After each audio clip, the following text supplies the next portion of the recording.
Welcome to another episode, everyone. On January 4th, 2019, a bloody massacre took place at the Jailhouse bowling alley in Torrance, California. This bowling alley was a place where families came and gathered, had birthday parties, gatherings. They would sit and drink and bowl. They would order food and eat. Everyone gathered at the Jailhouse bowling alley there in Torrance, California. It was a popular spot. And on this night, January 4th, it was no different. On Fridays and Saturdays, the bowling alley would have giveaways and hold certain events. So it was particularly crowded on Fridays and Saturdays. And on January 4th, on a Friday night, it was no different. It was extremely crowded, and the night was going on well enough at first. There were two groups of men there. One group was on the north side and one group was on the south side. The bowling alley held 40 lanes, so it was pretty big. Come to find out, the two groups were gang members. One was Crips, the other was BLOODS. A lady there at the bowling alley had invited two different sets of her friends. Some of her friends were Crips and some of her friends were BLOODS. And the night was going along well enough. Everyone was drinking and on their respective sides. Then suddenly a fight broke out between the women as the words were exchanged. And chaos devolved there in the bowling alley. And as the women are fighting, the men found themselves getting involved inevitably. And they too are fighting one another out of nowhere. Tables are being flipped, food is being thrown, drinks are being thrown. It's total chaos inside of the bowling alley. It's the Crips versus the BLOODS. And then suddenly, shots rang out, 11 shots in total. And people began to run. Total chaos inside of the bowling alley, people running and scattering for cover, people screaming, ducking, not understanding what is going on as bodies are falling around them. When the smoke cleared in the aftermath, 3 bodies lay there in the bowling alley unresponsive.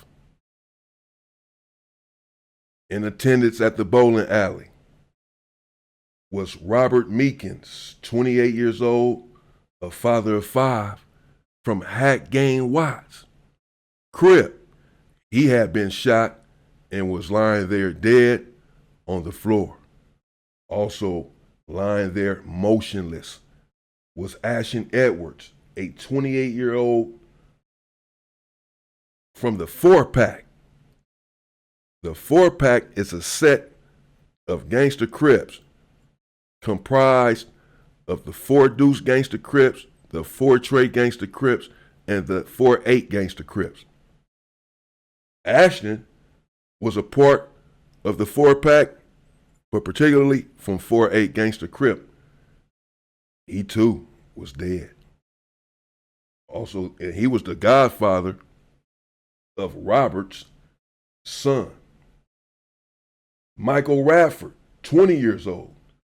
His name was Stroll from 4-8 Gangster Crip, also a part of the 4-pack. And Ashton Edwards' name was Tank. He too died in the massacre. So 3 Crips were murdered. 4 others were shot. So out of the 11 shots that were fired, 7 people in total were shot. He did not really miss his mark. Authorities came on a chaotic scene and they were asking witnesses for a description of the shooter. Upon investigation and upon reviewing the footage, authorities determined that Little Sir Me from Bloodstone Villain was responsible for the shooting. Authorities were familiar with Lil Sir Me. He had been arrested in 1989 for murder and did time. He had also been arrested in 1998 for an assault in which he did 17 years. In fact, he was released in 2017 after serving 17 years and was still on parole at the time of this shooting. On January 6th, on 4th and Western in Koreatown in downtown Los Angeles, authority arrested Sir Me from Bloodstone Villain. When they arrested him, he said that he was innocent, that he had not committed any crime and didn't understand why the authorities had arrested him.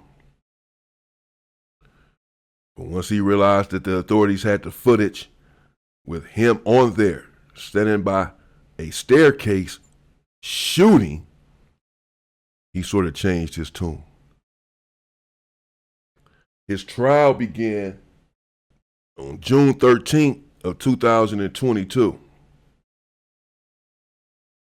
And in his trial, his defense said that Ashton Edwards, 28 years old, from 4'8" gangster Crip, who was unalive, had a weapon, and that Sir Me, the accused, saw the weapon and then opened fire to save himself and the others there in attendance that were friends and family of his.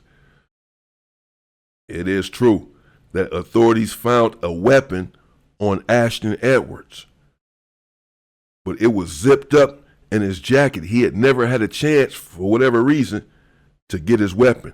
Maybe he was caught off guard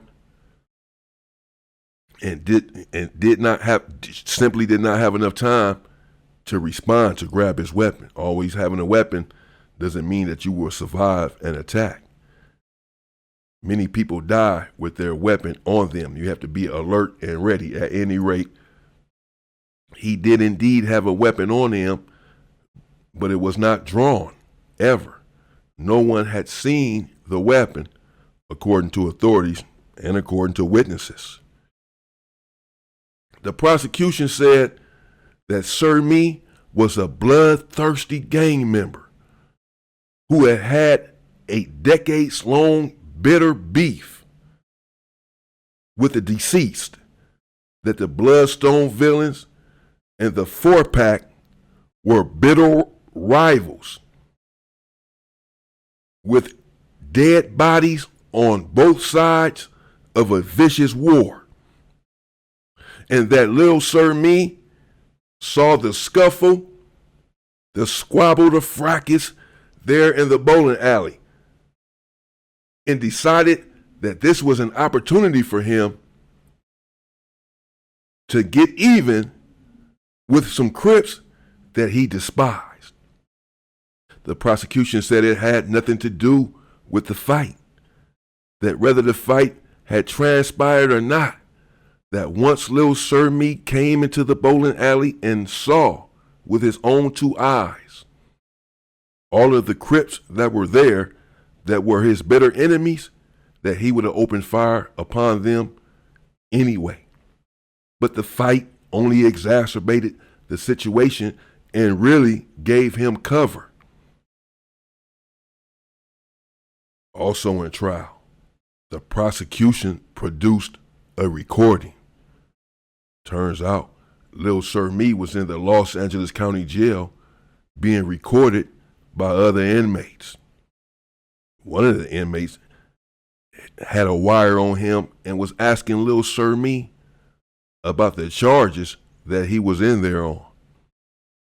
And Lil Sir Me opened up and told him that he was in there for 3 homicides and 4 attempted homicides. And that he did indeed shoot the Crips because he hated and despised them. And that he thought he had chose an area where they had no cameras, only to find out that they had multiple cameras pointed right at him. The prosecution, they played the tape there in court. And essentially, his fate was sealed. And on January 22nd, 9 days after his trial began, Sir Me was found guilty of 3 murders and 4 attempted murders. And on September 30th, 2022, he was sentenced to life in prison. He was able to avoid the death penalty.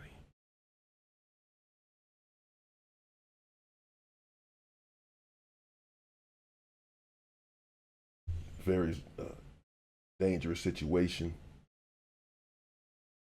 a very bloody situation in which 3 men lost their lives and 4 others were shot and injured. Senseless gangbanging. Stay safe and stay free, people.